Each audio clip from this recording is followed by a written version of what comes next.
దేవుని నామమునకు స్తోత్రం కలుగును గాక. మీ అందరికీ నా హృదయపూర్వక వందనాలు తెలియజేస్తున్నాను.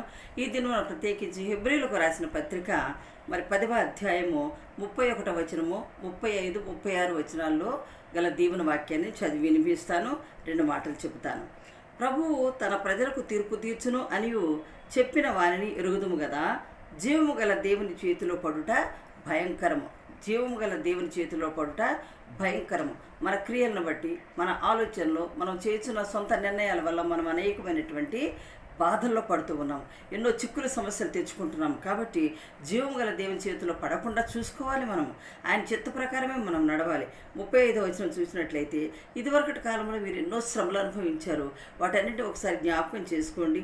మరి అలా ఆ శ్రమలు అనుభవించిన వారిలో మీరు కూడా పాలివారై ఉన్నారు కదా. మనందరం పాలివారమే ఉన్నాము. బాధల్లో, వ్యాధుల్లో, కష్టాల్లో, ఇబ్బందుల్లో, ఇరుకుల్లో. మరి ఎలా